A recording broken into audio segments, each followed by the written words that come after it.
Healthy Minds, Better Lives. It's me, Tom, here joined by Hayley this evening. Hayley, really insightful there, catching up with Joe about NHS 111 option 2, which I'll be honest, until the contact was made, I think I'd heard about it a few times, but really wasn't aware as to what they could actually offer. Yeah, I was in the same position. I'd heard about it, but I hear a lot about services that come and go, so I didn't really pay a lot of attention to it. But actually, and this is part of, I think, the communication issues we have with services, until you actually get to speak to somebody like we have tonight, and we've been able to ask questions, we've been able to understand what the service is, people don't know, so you're a bit reluctant to use a service you don't understand. So just hearing about everything that's on offer and how simple the process is, and maybe it leads to support, maybe it leads to referral, and maybe, as you said earlier, it leads to you having the opportunity to just be listened to. Sometimes that is invaluable for people. So I think opening that door and having it made so simple was really, it was nice to hear, actually. Yeah.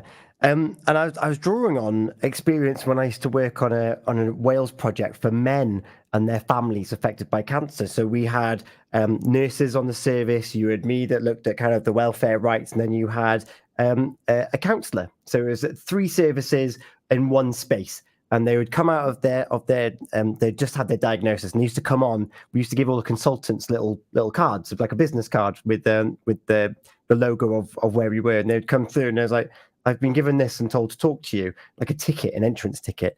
And they'd be like, I've just been diagnosed with cancer. I don't know what's going to happen. See the nurse.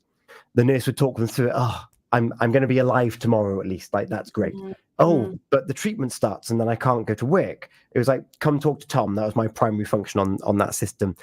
So and I'd sort out, right, you're entitled to that. You're entitled to this. Your employer needs to do this. And then it was like, oh, great. So I'm alive tomorrow and my income's safe for however long it's safe for. And then it was that bombshell of, oh, geez, I've just been diagnosed with cancer. And it's like, talk to our humanistic psychotherapist. And then they would talk to him. And you know what? Oftentimes, most people that talked with Paul didn't need to speak to him again, because it was that one time, that first time was enough to give them a different perspective and to be like, oh, actually, what I'm feeling, this fear and this terror, is actually really normal.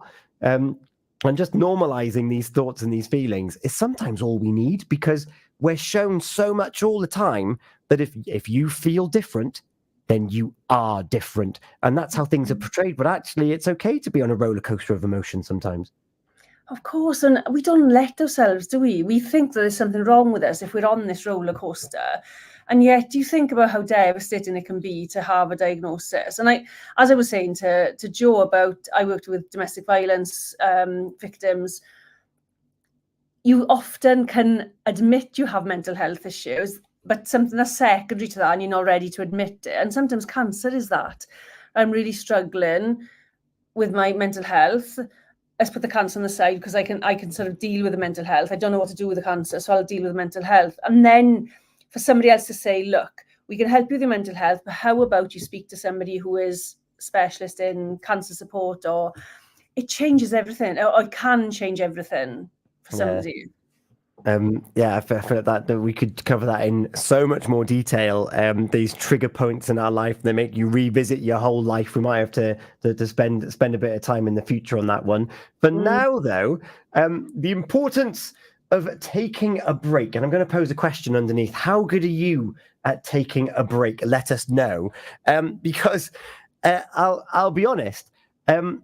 I don't think I'm necessarily very good at taking breaks. And Hayley, I don't want to speak for you too much, but I don't think that you're also the best at taking breaks. We've often joked about this over the last 2 years. If you've just joined us, it's Hayley's 2-year anniversary on Healthy Minds, Better Lives. It is. It's amazing. 2 years, the 15th of July. So we are this week. Okay. So I think I've had to learn how to make the most of my take a break time. So this is the important thing, right? And I know we've talked about how busy your schedule is. The time doesn't need to be massive, but it does need to be quality time when you take a break. Now, Let me ask you, Tom, first, before we ask the listeners, what would be quality time out for you? Ooh. Now I was thinking this when we were kind of putting ideas around, and I was like, oh, I wonder what that looks like. And I came up with a bit of a sliding scale, which we may have an opportunity to talk about between now and the end of the show, because we're here until just before 11. We've got the VC Gallery, Barry John coming with us, and then there's the extreme side of I'm going to go backpacking for 3 months, or whatever it might be, all the way down. And this is something that we've talked about before, to your 1 minute moment. And you know what? Quality time for me is when I can just kind of be. And the times when I feel most like that is if I'm lucky enough and I've gone away on a holiday, because you're usually in a little, like, enough of a time difference if you've gone forward or back. Like if you're in Europe, you're 2 hours forward, and it's like, oh, if you remember something, oh well, like, they'll get round to it. And then just exploring new places. So I love learning. So if I'm reading every single information board at a museum or in a historical place, I'm completely removed from the world, and my imagination's running wild, and I'm thinking, I wonder what it was like being then. And that is a perfect escape for me. I love that. But then on the complete opposite side, there's times where I just love sitting back. I might have I love like a squash, a drink. Yeah. And I'm just there. I might be in a room full of people, but in that moment I've checked out and I'm just observing, and I'm just kind of like, yeah, look, I'm here right now. And that mindful minute, that mindful moment. I remember when I was doing the Activate Your Life course for people affected by cancer, we used to give them little sticky dots. It was like, right, if you're still in work, put it on your computer, and every now and then just spend a minute just looking at that sticky dot, and just spend a minute, set an alarm, and then you've set an alarm, so you've made a deliberate time focus to be on there. And I think that's the key thing. I've got a busy schedule, but you know what? I've still got walk the dog for over an hour on there. And if I'm out with the dog, I can't do anything else because she runs in all sorts of different directions. So I can't be on my phone multitasking, because it's just not worth it, because that's too frustrating. So booking out time off, having that minute, like learning and exploring, they're all times where I'm like, I am disconnected from the world at the moment, which is quite a long answer, really, for a short question that you asked. Well, actually, do you know what I really liked about, you said it twice, it was disconnecting from the world. And I think it's not necessarily disconnecting, it's disconnecting from the busyness of the world, isn't it? Yeah. And I think, kind of as you were speaking there, if you think about stress, generally kind of builds, doesn't it? So we have little moments where this is stressful and this is stressful. And if we don't deal with those stresses, it's like a bit of sand, you know, one grain of sand is tiny, a billion grains of sand is a mountain. Stress is the same. So what about these moments? Okay, so if you're having these 1 minute moments and you're having little breaks, at what point do you need a bigger break, a complete sort of, whether it's a holiday abroad or whatever it is, or just time out completely? Or do those little moments add up to that kind of feeling of having enough time out? Oh, that's a great question. The little moments are good at getting by. It's not just getting by. They're good for like a reset. So like you might have just had your lunch and you're thinking, right, I need to focus now for the afternoon. Like my days are very much shifts: breakfast show, studio time, and then whatever's happening in the evening, whether it's a choir, whether it's Healthy Minds. And those 1 minute moments are like, I'm in a different zone. So they're really good transition points. And they recenter and they refocus. And it's like, and funny enough, the word disconnect, those disconnected moments are arguably when I feel most connected to everything around me, because of that observation, which is might have to talk about that a little bit later on. And however, there is something wonderful about having a full weekend to look forward to, Friday, Saturday, Sunday to look forward to, or even I'm off now. And it's great to have that to look forward to, whether it's I'm going to stay at a friend's house. I'm going to go for an overnight stay somewhere, or 2-night Airbnb, whatever it might be. I think for me, I still need those. I'm physically away from my normal routine. Yeah, and I think that's the point I want to make, really, is that no matter what you define as a break, it's about whether you're getting what you need out of that time out, isn't it? Mm-hmm. And I think we don't rephrase. We think we need to be busier, and we need to be busy all the time. I think life is busy, and we've got, different routines, different responsibilities, children, parents, we're caring, we're doing all these different things, and we should be busy. But actually, in order to keep going, and for the children, for yourself, for everybody else, you need to have those breaks. So for me, it's not a luxury. Having a break and time out is not a luxury, it's a necessity.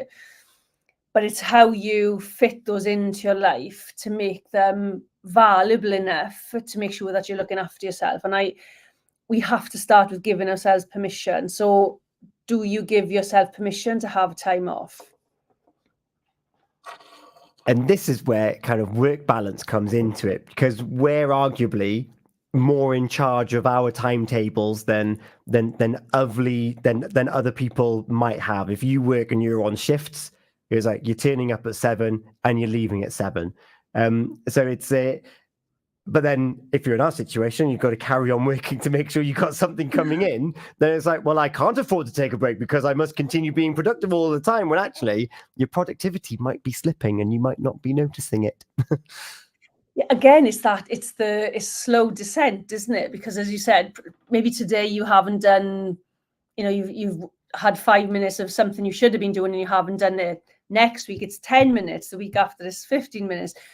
So it's about recognizing when you are slipping, or let me do the preventative work. Let's shift into prevention. Why not plan that time in your diary to have that time out? I like the idea that your minute sort of moments, those little moments, are your reset throughout the day. How do we make them a little bit longer so they are setting you up? Not just a reset, but setting you up for the day to feel like you're in control, that everything is okay, it's going well. Because I think that's something that, again, we don't do. We don't set ourselves up to succeed. We set ourselves up often to fail.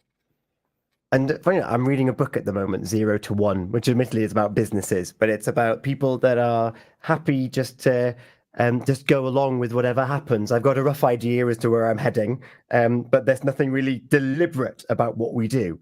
If you're not deliberate, then you're not planning, which means that you're not actually in control of anything. You're just reacting all of the time. And reacting requires stimulus that we weren't expecting. Whereas if we made a deliberate thing, as like, actually, no, I'm taking time off. For me, watching a film of an evening, is like, I'm not doing anything tonight because I'm going to put a film on. That's a deliberate way that I would be like, right, I've switched off now for an hour and a half. I'm really interested. We've got Rise to Shine listening in. She's saying, lovely topic of conversation, so on point, Rachel. I'd be interested to know what Rachel's thoughts are. Rachel is an author, and she's actually going to be doing a book signing in Victoria Bookshop in August. She's been on Laurie's Lifestyle before, and Rachel, I'd love to know what your thoughts are on taking a break, particularly in this busy 24/7 world. We're just talking to Joe with NHS 111 option 2, 24/7. Those mental health practitioners are going to be on the call all night. You've got people that work all day and night. So, Hayley, what do you do to make these deliberate plans of stopping? I have to. After having depression, I have to build it into my schedule, and I don't always do a good job of it. But for me, it's about not putting pressure on myself to be completely busy all the time. And I find it really hard to stop. And the first lockdown was absolutely amazing for me because everything stopped. So I didn't have anything to do, so I could stop. And it was a real lesson. As things started to pick back up, we very quickly slipped into the old pattern of doing everything again. So I have to take time out. I have to book it. But what I've started doing, and I'm a bit of a stop starter with this. In the morning, I have my affirmations, my meditation, all that kind of stuff going on in the mornings, and I do it before I go to bed at night. But I can slip if I'm tired. Now, I think we have to really think about, am I tired? Am I too tired to set myself up to succeed? Can I take another 5 minutes just to put that into practice? Or am I just going to go and sleep and that's going to make me feel better? And that often sleep wins, because I don't sleep very much anyway. And if I'm tired, I'm making the most of it. I do think we don't understand what taking a break means. Because I see a lot of people who will say, I'm taking a break, and jump on social media. Now, what is social media? Social media is busy, it's addictive, it's constant, it's the next thing and the next thing and the next thing. There's all these things happening on social media, and to me, I don't see that as taking a break, but I'm happy to have that conversation with anybody. If they think I'm wrong, I'm happy to have the conversation, because it's too busy. Yeah, well, there must be a reason why it's called doom scrolling, and with attention spans being so small now, like there's that argument, if you read a proper book, so it's not on a screen emitting device. If you read a book, you're very much focused. You've got the texture. There's a lot of mindfulness in reading a book before you go to bed. And then people are like, oh no, I go on social media just to catch up on things. But never in my wildest dreams did I think that in 5 minutes I could catch up with 50 to 100 different items of material. And your brain's having to process every single one of them. It was like, and like, I know that our brains are amazing, but if you're just on like TikTok or something, it was like dance routine. I've seen it. Oh, this is an ASMR of someone cutting into that magic sand. Yet done. And then you're looking through, it's like, oh, this is a recipe for something. Oh, that looks nice. Next. And like, and then, oh, this is a sports thing. Oh, look, it's a hockey fight, or whatever it might be. And you're going through all of these things. And even just the top of my head, I've been able to reel off 5 different examples that you might see in the space of 5 to 10 seconds. So I think this is the thing, though, isn't it? So you're constantly scrolling, so you've got all this information. So let's define what taking a break is. To me, taking a break, complete break, means physically, mentally, emotionally, socially, spiritually, really taking time out to just do nothing. And I love just water. I love water, floating in water, just being in water, and have my feet on the ground in the sand. There's all those kinds of things that we can be doing to connect with nature, to switch off all our stimulus and just be in that moment. And I would love to know how many people do that on a regular basis, completely switch off the TV, switch off social media, switch off from people just for a short while, and just feel the ground, feel nature around you. That I don't think we do that half enough. Well, from my experience of leading very, very primitive mindfulness as part of that Activate course, people are afraid of it because we're not used to having to process being by ourselves. And people are afraid of, well, if I'm not doing something, then what am I? They lose their sense of purpose really quickly. And so it's actually, even though there's so many benefits to it, and even those of us that love being productive, there's a lot that I've read. I can't quote it off the top of my head, apologies, but there's a lot to be said about being bored, because there's a lot of ideas stem from being bored. But if we're not in a position to allow ourselves to have that, oh, I'm just here, I'm just waiting for nothing. I'm just here. Then you can't put yourself in that situation to learn to be creative, because we're now just drilled into being, well, this is my routine. This is what I do every day. Yeah, and that boredom, you don't see children being bored anymore. You don't see, if children are crying, they're handed a phone, and I've seen that time and time again. But for me, I remember as children, when we were bored, that's when we got climbing trees, or going to find what was behind that bush, or let's go for a walk, or do all those things. Let's see what one of them would be spinning on a roundabout and seeing who we could make sick. Not a great idea because somebody was always sick.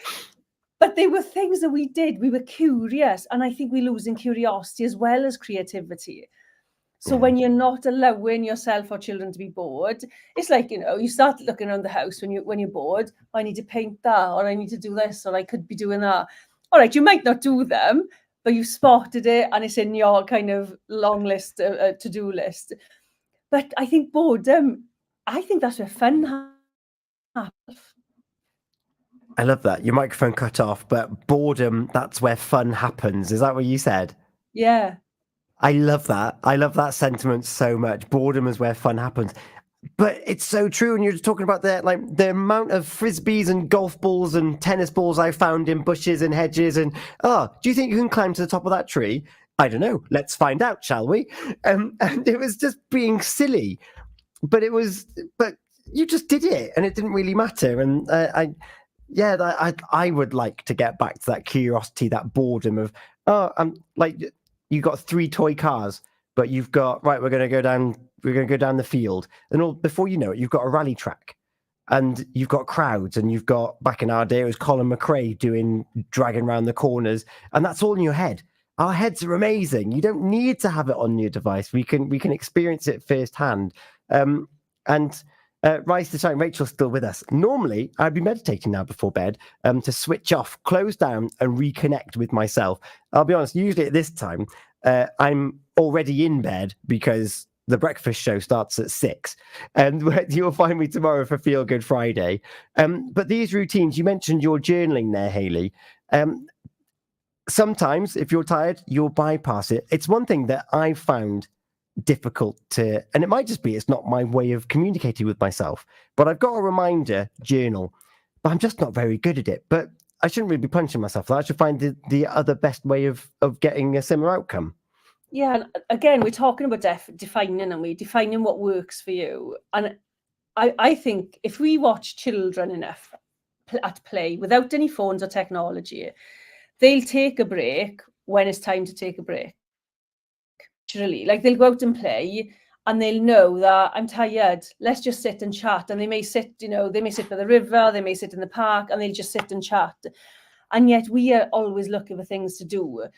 But if you can define what taking a break means and looks like to you, what are the best ways to utilize that time to be quality time out? Because that's the thing, isn't it? It's not about 3 hours, 5 hours, 2 weeks, whatever. If you give yourself quality time in that break, that can change your day. It can change what's going on in your life. It can change the way you see things. It can change so many things. You've got to give yourself permission to do that. There you go. It's about the quality, not the quantity of the time off. And it's different for different people. Yeah, absolutely. But I do want to come back to another, Tom. You said earlier, when you disconnect, you often reconnect to everything. Yes. So, having pondered this in the time we've been talking, I disconnect from my to-do list. Because one thing I learned of being a caseworker is that you will always have things to do. And there's never a point where I think that anyone ever will get to 0. If I'm lucky, I may get my emails down to below 70. And that's a good day. But most days, there's always something to do. And then some things get rolled on, you prioritize, and then that's a mental strain in and of itself. So when I take my little mindful minute, or I go away for the weekend, or go away and explore a new place, and then I'm disconnected from my to-do list, because the world's not going to burn because I didn't tick something off my to-do list at the right time, at the right place. Most people are quite amenable to, sorry, I didn't get back to you in time. Here's what I would have done had I had the time. Had you been a higher priority of the other things that I was dealing with at the time. And then being able to disconnect from my to-do list and function and process allows me to look up. It allows me to appreciate the immediate surroundings I'm in. It allows me to think beyond my immediate surroundings and think of people.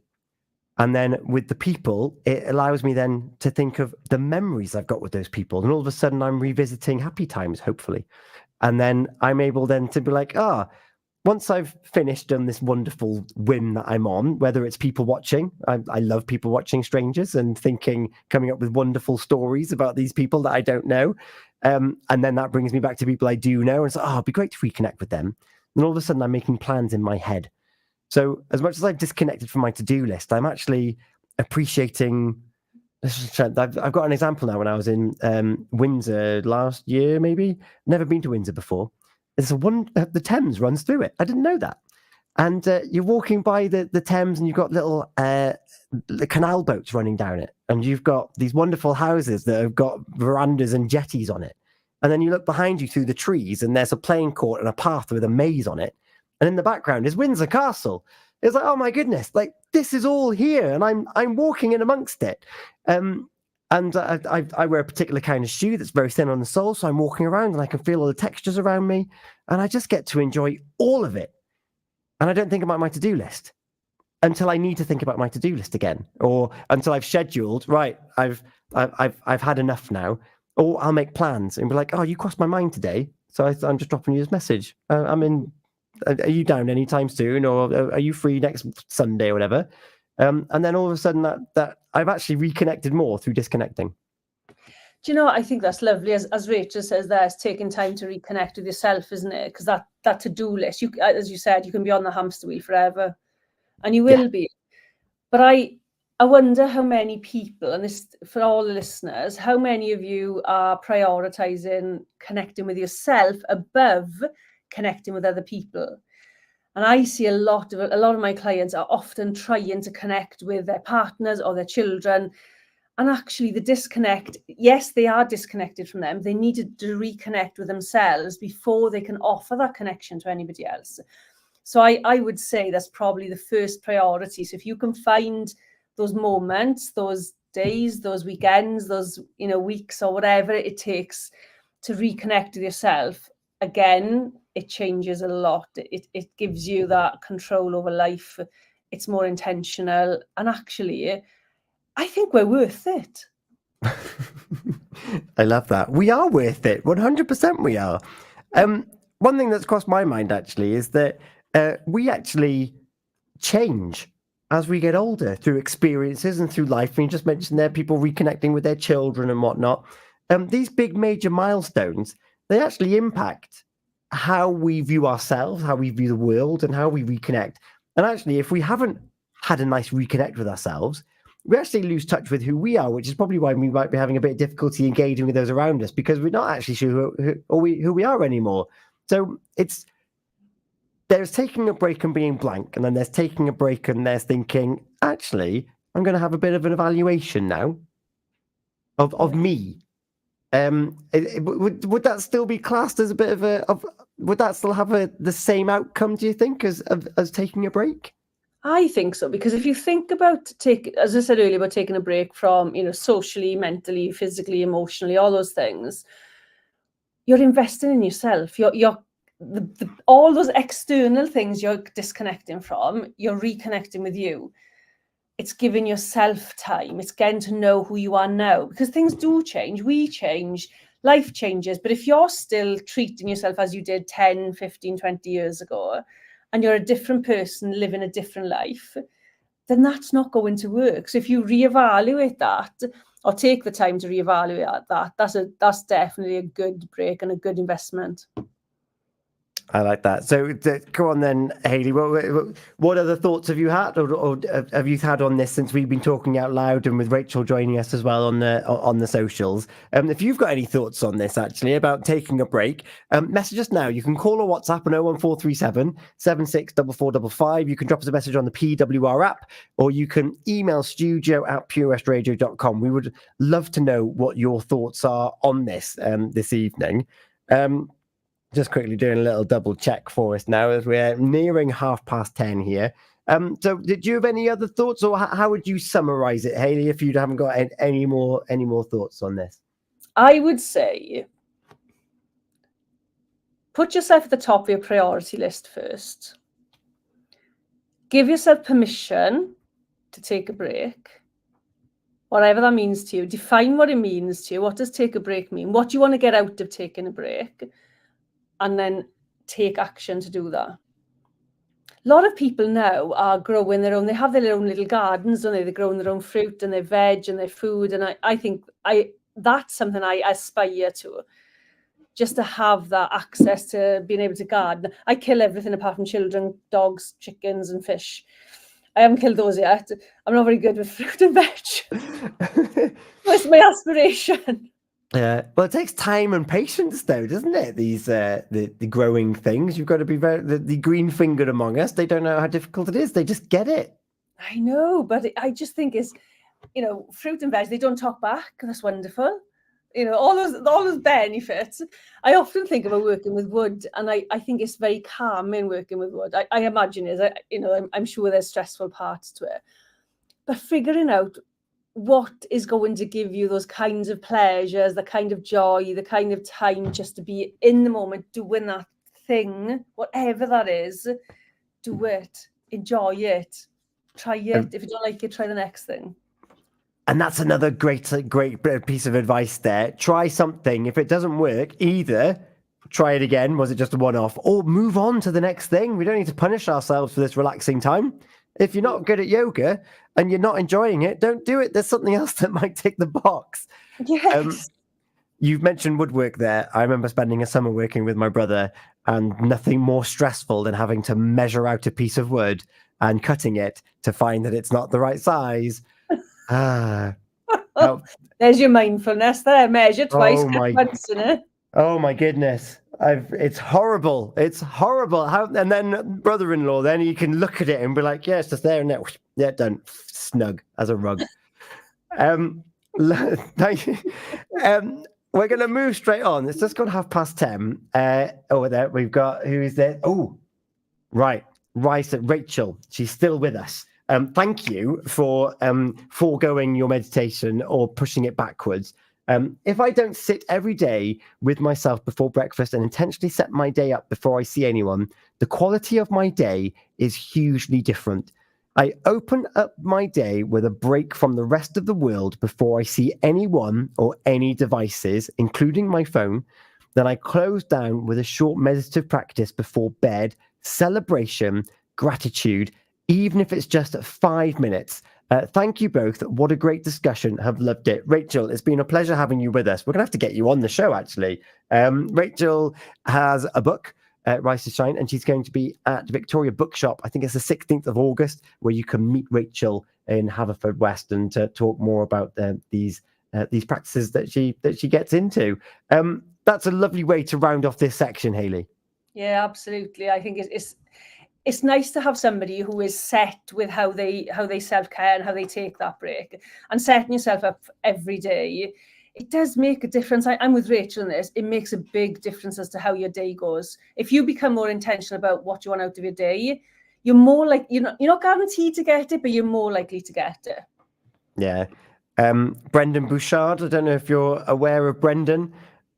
He's got a little diary, and he sets his thing is 3 priority goals. Write them down at the beginning of the day. You've got 3 priority goals, and then as long as you achieve them, then you can go on to like the non-priority ones. But make the goal the goal, and if you get them done sooner rather than later, even better. You've done them. And he was like, try and make one of them the difficult one, the one that needs pushing the hardest. So therefore, you've written it down. So it's like, oh, well, I need to do that because I can't tick it off. And it kind of forces you into making those hard decisions, because we know when we're avoiding things. So it's really good having that intention. One of my things before going to bed is, I mentioned this, all my tasks that I've got going on now, it auto sorts it out. What I'll do before I go to bed is I'll review the following day before going to sleep. So I already know that I've got rid of the stuff I don't need to prioritize, and what's left there is, right, these are the things I need to do tomorrow, and that's quite cleansing. I quite like that. Again, it works, doesn't it, for you? Yeah. So if something like that works for you, and looking forward rather than back, do that. But it's always about finding the things that work for you and that you can fit in your day. As I said, I'm a little bit inconsistent with my meditation and my daily practice, but my goal after sort of, well, this month now is going to be making a consistent practice, putting in my diary. I get up at 4 o'clock in the morning sometimes, so I may as well use that time, because sometimes I just want to do nothing. And I mean nothing, I don't want to get out of bed. But if I can use that time to become more intentional, then it can be a useful time for me rather than just laying about doing nothing. Yeah, I'm going to name drop another person. So I mentioned 0 to 1, the book I'm currently reading. We've got Rise to Shine. I just mentioned Brendan Bouchard. And is it Robin Sharma? He's got is it the 4 a.m. club or the 5 a.m. club, which is about waking up that little bit earlier and being intentional about what you want to get out of the day by using that extra hour and a half typically of where you can go, which is brilliant. Helen Marie's with us. I love a list. If I put it on a list, it's a priority and it feels amazing to tick it off. Perfect. Yes, definitely. Although if you're not ticking them off, if you keep adding to the list and you're not ticking them off, that's not good either. But yeah, I've got to the point. I don't call them a list anymore. I call them a instead of just a to-do list, a love list. Sounds nicer. Oh, I like that. Yeah, what's my on the love love list? I love putting the bins out. One thing I love, and this is something that Hayley, you've been good at introducing into these Healthy Minds, Better Lives shows recently. In fact, we've got I do add to the list hazards of co-arranging a wedding. So there might be a shared list in there. So I feel sorry for the other half who gets a notification saying this has been added to your list. Rachel's still with us. 4 a.m. is a great time, Hayley, to be intentional. And a love list is a great term. Brilliant. A lot of love for that as well. Yeah, absolutely. We're going to move on before we lose Rachel and Helen. National days. Which one most relates to you? I've made it that short, Hayley, so it fits on the screen. But you were saying, because we often make jokes of our national days because we've got a love-hate and a hate-love relationship with them. Why do they need to be there in the first place? But it's great to be reminded of them. But your national day is delicious. Yeah, my birthday is National Chocolate Day. So that is a perfect national day for me because I love chocolate.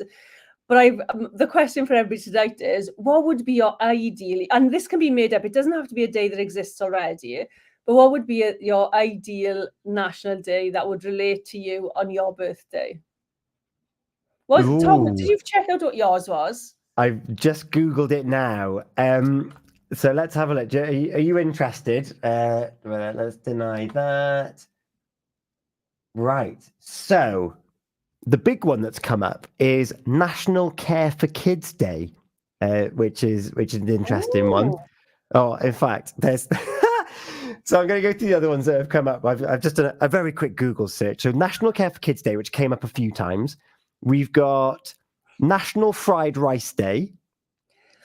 And we've got Raspberry Day. Oh, but it's not to do with the fruit. It's a unique medical condition. Oh, what's that then? Oh, hang on. Oh, a lot of mine are food related. I could not be more happy about this. So what would yours be? If you could pick yours, and it doesn't have to be one of those, but if you could pick yours, what would it be? It would be National Delicious Food Day now that I'm looking at all of these. 100%. But the one that came up, and I was like, this is very fitting because I literally had it for tea before coming out tonight. National Pepperoni Pizza Day. Perfect. Oh, landed. I know. I'm very happy with that. I'm intrigued as to what this Raspberry Day is because I just assumed it was the fruit, but it's not. But I've also got Paella, Punch Day, Tradesman Day. You don't want me doing your woodwork, though. I promise you. We've just talked about 4 a.m. It's 4 p.m. finish day on my birthday as well. Concussion Aware Day, String Cheese Day, Farm Animal Awareness Week falls within it as well. You have a load of them. I do have a load. Gosh, there is a lot going on there. Right, what's this Raspberry Day? So let's have a look. Is a testament to rare neurological disorders. There you go. Interesting. Who knew? I did not know that. Let's have a look. Helen Marie, mine would be National Take a Nap Day. I love a nap. And then Rachel, mine is World Kindness Day according to Google. What would so that's the one that's the one on Google. Rachel, if you could have one that you could choose that epitomizes you, what would it be? Helen's is naps, mine's food, pepperoni pizza day. Haley, yours is chocolate, which you're sticking with, which is actually the one if you Google with it. Yeah, that's perfect for me. And we were talking about our favourite chocolate. You're a classic Cadbury's. Fruit and nut or just classic blocks of chocolate? Oh, no, see, I go through phases. I just like the chocolate, and I like it has to be room temperature, not fridge. We're going to put chocolate in the fridge. Yeah. But I do like, they brought the small fruit and nut out. I do like the fruit and nut. Ooh. See, I'm a big fan of caramel in my chocolate. So there was a time a long time ago where I feel like I don't see it half as often anymore, but Cadbury's caramel back in the day was my go-to. Oh, I do like that. Although I'm not keen on the actual caramel. Same with Galaxy caramel. Although I do like a Cadbury's Curly Whirly. Oh, I did love a Curly Whirly until it dragged a filling out of my face. So I'm a little bit unhappy with Curly Whirlies now. Helen Marie, keep chocolate out of the fridge. Agreed. Totally agreed. I like Rachel's though. We've seen Rachel's suggestions of hers. I really like those, and they really fit in as well. Sunshine and sparkles or chocolate. Do you know what? I think there is actually a sparkle day as well.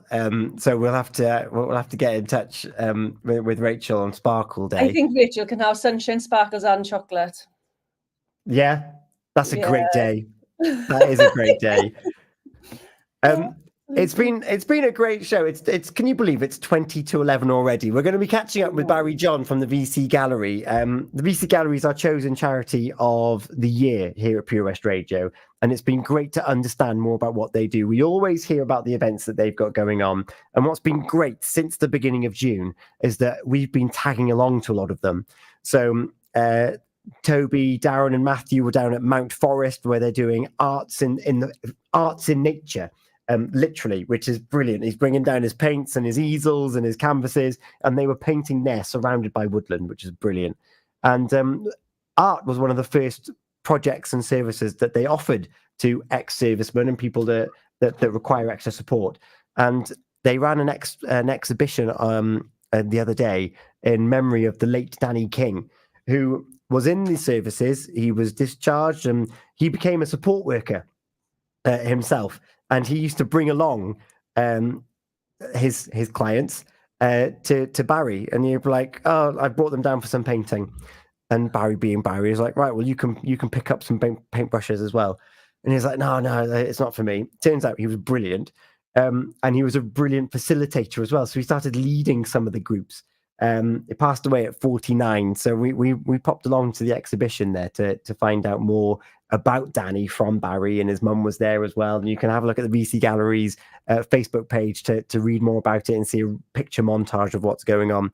But it reminded me not to take for granted the skills that we have and don't know we have, and that going back to what you said, Haley, of trying new things because you never know, and to not take for granted the people around us, because 49 is no age. And there was one canvas as you walked in, which Barry had placed there, that wasn't finished. And you look at it and you think, I mean, it's so captivating, the piece of work. And you look at it and you think, God, what could have been? And I often think about with the people that I pass in the world. There's so many people on this planet. We can't get to know everyone, but the ones that do cross our paths and we have meaningful communication with, well, what could be if we actually invest a bit of time in kindred spirits and like-minded people? And that's what I love about this show, is that we get the opportunity to do that. Yeah, absolutely. And just, I just think we need to make the most of people in general. We just don't do that enough now. Yeah. Oh, yeah, no, I completely agree with you. And there are good people out there. We spent the first part of this show talking to Joe about NHS 111 option 2. There are people out there that have a propensity to support. They want to be there for you. And that's what I love about being part of the station in general, about this show in particular, about sharing the airtime with you, Hayley, and with Tammy as well when she's with us. It's that the world is actually quite a nice place. Do you know, it is, and we forget, don't we, sometimes, because the word doesn't feel like a nice place always, but it actually is, and there's some lovely people out there. We just got to give them a chance and get to know them. Yeah, I completely agree. When's our next show, Hayley? Let's should we have a little look? We're going to be back. It's going to be August that we're back, and it's going to be the 8th. The 8th of August is when Healthy Minds, Better Lives returns. And I'm just thinking, I haven't got my computer out. We do kind of know what's coming up as well, don't we? Yes. So let me just find I'm sure I had it open just now. Have you got it open? Oh, have I managed to find it before you? Yeah. So we're looking at in August, the 6 pillars of well-being. And what are those 6 pillars, Hayley? We've got mental and emotional, physical, spiritual, financial, social, and professional. And then we're going to be looking at some alternative therapies. We're hoping to have a homeopath come on and for just to share some information about homeopathy. Lovely. And in fact, we can open that up, can't we? If someone's listening to this now thinking, oh, I might be able to contribute to that, we'd love to hear from you. Or any therapies, really. Holistic therapies, alternative therapies. I think we've done a lot of we've done NHS tonight. We've done some different charities. We've done some groups that have got together because of a need. Be good to do some holistic therapies as well and add that into the mix. There we go. So get in touch. You can email studio@purewestradio.com. Not if you're someone that can provide advice, but also we're very willing to answer any questions that may come in as well, Hayley. Yeah, absolutely. So if you want to submit a question, maybe you've been impacted by some of these themes and you want to get a different perspective on it, you want to find out what our thoughts are, a bit like what we said earlier about bridging that gap towards the NHS, then we don't mind being a sounding board, and we can do it all. We can all do it anonymously as well, can't we? Yeah, absolutely. Rise to shine. We are blessed with heaps of wonderful holistic complementary therapists in Pembrokeshire. So no doubt what's going to happen now is we're going to get at least one that's going to get in touch with us to find out what they can offer. Tell you what, doesn't even have to be like, we could do a little carousel of different things as well, couldn't we? Yeah, and if they can't show up on the night, we could happily interview them beforehand and put it on. Yeah. So don't feel pressured thinking, oh, well, I'm usually in bed by this time. We would love to still hear from you. So all that's left to say is thanks once again to Jo, Rachel, who was in the background for the whole time, but the tech wouldn't let her join us. Sophie was due to join us, and thanks to everyone at the NHS 111 Option 2 team to help get Jo onto the show and to dispel, to open the door and lift the veil on what that service actually was. It was great to get the bare bones of when you ring up, you're on hold for roughly 2 minutes, and then you get through directly to the handler. Like, that's an important step. Because you don't want to get through to someone like, oh, how best can I help you? It's like, no, it's fine. You want to get straight through to the right person. So just understanding that was brilliant. Hayley, thanks so much for your time. And like you, I do enjoy like 99% of everything that I do. And so going back to taking a break, which was one of our major themes, I often feel, I feel more blessed than not that I get to do this. With you anyway. I feel refreshed and rejuvenated every single time that we come together on the second Thursday of every month. I hope that you have got plans to rest and rejuvenate now, though. Yeah, definitely. I've done a little bit the last fortnight or so. Yeah. And you know, we all make mistakes. We're not always going to get it perfect. So let's all put in that little break every day. I love that. Hayley, until next month, thank you so much for your time here. Barry John from the VC Gallery is going to be up next. If you've only just joined the show and you're thinking, I sound like I've missed a classic, you can listen back to the whole show on the catchup@purewestradio.com /catchup. And the videos, both of them with Jo and this one, are live on our Facebook, our YouTube, and our X. You can go and watch them back there. Barry John, VC Gallery, talking Danny King is up next after Coldplay and Feels Like I'm Falling in Love. Thank you so much, Hayley. Bye. See you next month.